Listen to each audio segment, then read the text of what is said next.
Welcome.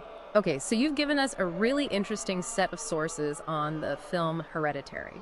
Today we're doing a deep dive, trying to give you the cheat sheet on its incredibly complex structure. Yeah, it's dense. It really is. And the core idea, the real horror, seems to be this devastating dual reality it sets up. It's like, on one hand, you have this very literal, demonic plot unfolding, cult horror, basically. Right, very meticulous. But simultaneously, it's this deep, painful study of inherited trauma. Madness, dysfunction, just destroying a family from the inside. And the key thing our sources really hammer home is that you can't separate those two. They're completely intertwined. How so? While the family's own psychological issues, they're fractures. Yeah. That's the necessary groundwork. It's the soil the supernatural needs to take root, basically. So it's not just some random haunting, there's a plan, an occult blueprint. Exactly. Yeah. And a very specific one. The sources identify the demon as King Paimon. He's pulled from actual 17th century grimoires. Okay. And Paimon isn't just generally evil, there are rules. Yes, and this is crucial. There's what the sources call the gender constraint. Paimon needs a male host. A male host. Why is that so important? Because it dictates, well, everything. The entire plot hinges on it. Paimon needs this male host to grant wealth and power to his followers, the cult. Ah, so that's the contract. That's the contract. And this confirms that Ellen Leigh, the grandmother who dies at the start, she wasn't just, odd. She was the cult leader, the architect. Using her own family. As pawns, or as the sources put it, quite chillingly, sacrificial lambs. Which brings us to Charlie's death. That horrific decapitation scene, the sources are clear, that was not an accident. No way. Absolutely not. Charlie was the first host, but she was female. Unsuitable, according to Paimon's rules. So she had to be removed. How do we know it was planned? If you actually pause the film during that scene, look closely at the telephone pole she hits. Paimon's sigil, his symbol, it's carved right into it. Wow. Oh, yeah. He confirms it was a ritual sacrifice. Yeah. Calculated. All part of the plan to free Paimon from the wrong body. So this is where the title, Hereditary, really starts to make sense in multiple ways, isn't it? Exactly. Is the demon the literal King Paimon, or is it this inherited cycle? The mental illness, the trauma, passed down like a terrible heirloom. And the film argues it's both. It has to be both. Yeah. And Annie, the mother, she really embodies that painful fusion. Let's talk about her miniatures. Her job is making these tiny, detailed dioramas.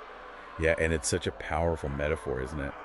She compulsively recreates these scenes of family trauma. Her mother's death, Charlie's accident. It's like she's trying to control the chaos. Precisely. It's compartmentalization, putting unspeakable things into little boxes she can manage. It's a psychological defense, but the cult twists it, exploits that grief and vulnerability. Okay, then there's Steve, the dad. The rational one. The skeptic, yeah, his role is structurally really interesting. He's immune to the direct supernatural stuff, the possession, but his strength is his weakness. His unwavering commitment to rational explanations, it blinds him completely. Right. He can't see the supernatural reality even when it's right there. Which makes him dangerous to the cult's plan. Exactly. An obstacle that needs to be removed, which is why they orchestrate his death by fire. Horrifying, but necessary for their ritual to proceed. And with Steve gone, they move to the final phase. Right. Enter Joan, the seemingly helpful support group member who's actually a key cult lieutenant. She targets Annie's grief. Exploits it, yeah. She lures Annie into that séance scene. And that séance, that's the hinge, the critical moment. The open door, as one source called it. That's a good way to put it. It allows Paimon's essence, now free from Charlie, to finally target the intended host, the male host, Peter. Which leads to just absolute terror, culminating in Annie's own self-decapitation. That final image is, yeah, it mirrors Charlie's death, the severed head's motif.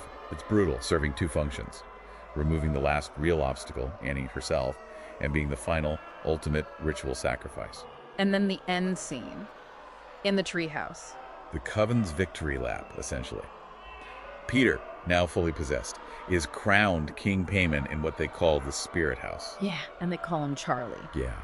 That detail is so important. It shows Paimon is still sort of tethered to his immediate past host. Even now that he's in Peter, it underscores that rigid constraint he operates under. So, boiling this all down for you listening, what does it mean? The film works, its terror is so effective because the internal, external horrors are inseparable. You can't have one without the other. The family's psychological breakdown fueled the demonic plot. It was the necessary ingredient. Which leads to a pretty bleak final thought, doesn't it? Extremely bleak. It's a nihilistic conclusion, really.